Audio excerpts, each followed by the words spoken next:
Hello, I'm VX and welcome back to the video. Today I want to talk about beacons in Minecraft. Specifically, I want to talk about how you can kind of abuse and break beacons because they're one of the big subjects on this channel. I know a lot of you did find the channel because of either the rainbow beacon video or because of making the huge giant beacon that I have right here. A lot of people like beacons that subscribe to the channel, and you might think they're just harmless tools that you can use for expression, and they kind of are, but there are also ways you can use them to kind of hurt players in your Minecraft world for better or for worse, or, you know, for somewhere in between. So let's talk about what those ways are in this video, and let's get, like it if you like it, by the way, because it helps out the channel a lot. But let's get straight into it, and let's start by talking about the very first way, which is going to be kind of the most aggressive way you can use beacons, because bizarrely enough, having a level 4 beacon will give you, a strength effect or any effect you want on the level 2 of that effect, right? So you can get strength 2, like I have right now. You can get speed 2. You can get any effect on level 2 by having a level 4 beacon. It's fairly well known, but just in case you don't, here you can see I have strength 2 because I have a level 4 beacon. 4 layers of beacon, and the reason I'm going through this so much is because here's a fun fact you might not have known, and that is the fact that if you receive a stronger effect, no matter how short the time frame it is, it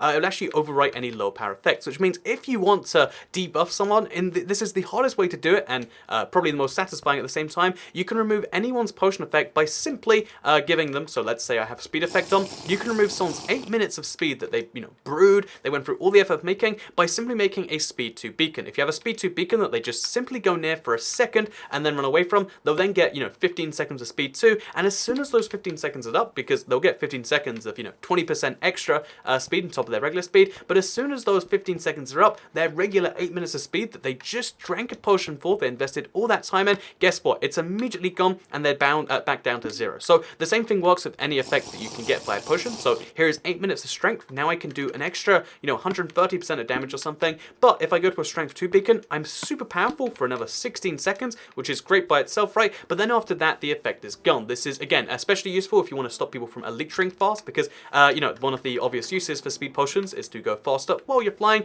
If you just have a hidden beacon, which is, in the corner of the world, so people barely even notice it, but if it just catches them a little bit, you can remove all of the speed on their thing, and that's kind of a cool thing you can do, in my opinion. So here we can see we're back in the speed, which means that, my speed potion will be gone one more time, and again, like I said, it works even while you're flying, which is kind of cool if you ask me. So they get 15 seconds of much faster, but then they lose 7 minutes 45. So that's the first way that beacons are broken, and you can kind of use it. The second way is really odd because I couldn't quite work out what this was. I thought it was a weird refraction thing, because if you look at water, if you look at beacons through water, they'll look pretty much the exact same. But if you look at beacons while in water, things get pretty weird. So you can see the world looks the same, except like, the blue background makes, I think, honestly, the beacons look a little bit nicer through the blue, but have your own opinion on that. But if you go into water, no idea what the deal with this is. But the way, as you can see, where the beacons are and where the beacon light are entirely changes. Also, the effect entirely changes. Like you can see, again, the rainbow beacon looks much nicer, but the red is way further to the left. Like there's much more distance between the individual beacon streams, which is odd.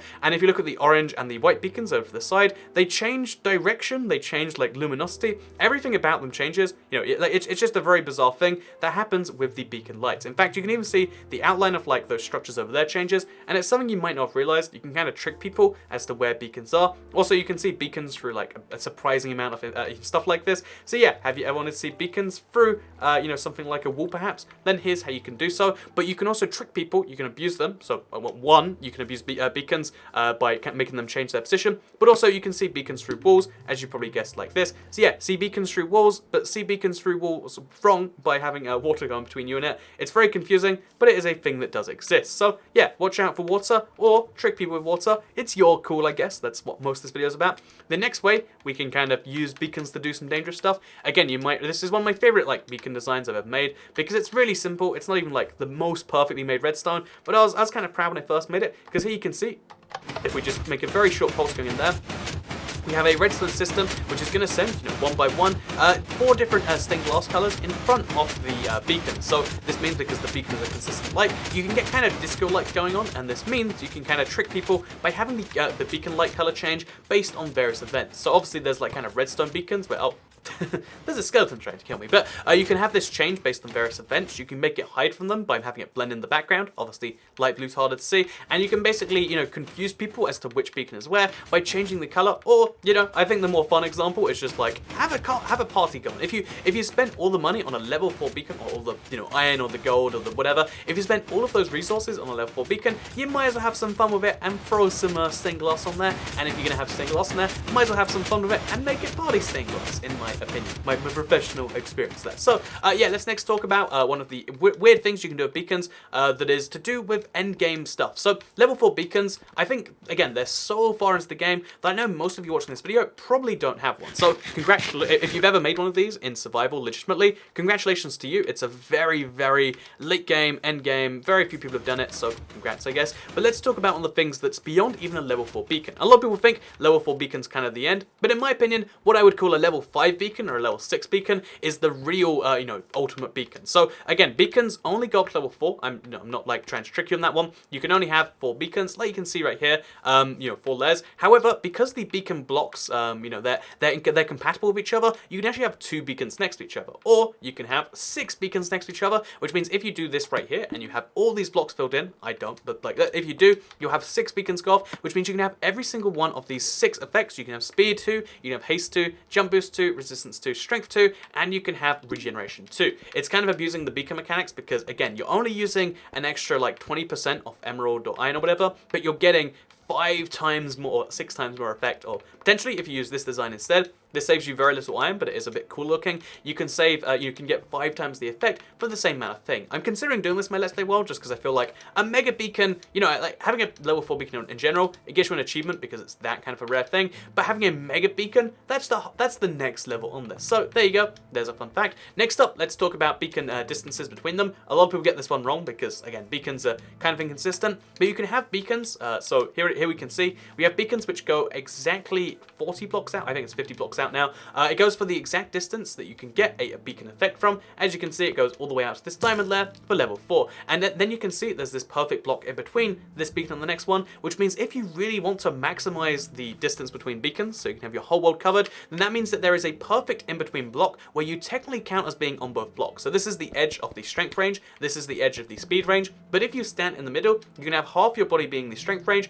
half your body being the speed range, and that means that, guess what? You can do this and have both the effects at once. Again, it's a really tricky thing to manage because you have to go directly in between a block, but it can save you an extra, you know, like 2 blocks in your beacon thing, and it means that there's a very specific spot in your world you can stand on where you know you can get both the effects, and obviously, if you mark it in some way that other people aren't familiar with, so I've used diamond blocks here just to show you on the video, but if you did this in a really sneaky way, let's just say you have one lever over here and then one lever over there, most people think, oh, that's 2 levers, but what a lot of people won't know, you know, because if you're doing PvP or something like that, you can have both effects because you're running directly in this middle block right here, but everyone else is going to have either speed or they're going to have either strength, but you can have both, which is a really, really, really big advantage. Or what they might do is just run left and right and just hope it goes, but you can run in the middle, and that's something you might not realize. There is a perfect overlapping range where you can have half your body in one effect, half your body in the other, and both effects count, both effects keep on overlapping, and they'll go for the entire time. You can see they'll keep overlapping at the exact same 3-second interval, just like this. Look how wonderful that is. I think it's pretty great, and it's a way you can abuse beacons, especially around friends, to confuse them while getting all the benefits yourself, which, you know,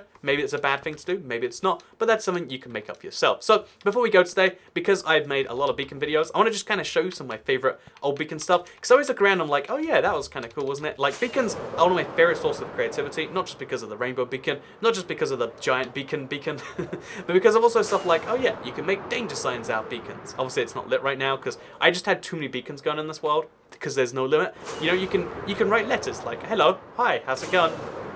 Honestly, beacons are one of my favorite things in Minecraft, just because they're like one of the big things to aim for, and they really do reward you. That's not a beacon light, it's a big series of gravel. It's kind of like it looks like a beacon light though, right? Kind of shocking like that. And one of my favorite ones is this one. So if you want to have beacons, like, you know, you want to see the light and you want to see the top of it, here's one of my favorite ways to do it. As you can see, you put it underneath glass, and it looks like it's a regular beacon, but they don't know how powerful it is. In this case, it's just level 1. You can have like a lot of the beacon stuff hidden below ground, and I think there's something really classy looking about this, that every time I see this, I'm like, yeah, that's cool. I should make a video on something like that again, and although I'm not going to, here is that exact same thing in another video. So if it inspires you the way it inspires me every time I see it, then there you go. And if it doesn't, then I'm sorry for wasting, you know, an extra 20 seconds of your time. The way you can get it back is by turning on notifications and saving 20 seconds of your day every single day from going for that subscriptions page. Because if you turn on notifications and then click like show me everything or something like that, because YouTube has 3 levels of notifications now. If you turn on Show Me Everything, then you'll see my videos every single time they're uploaded, and you can type those notification squad comments, you can type those first comments, and if that's a thing you want, or you just want to see videos as early as they put up, especially when it comes to like stuff like news, best way to see it is to hit the notification bell. But either way, hope you all enjoyed the video, and I guess I'll see you all in the next one. Goodbye.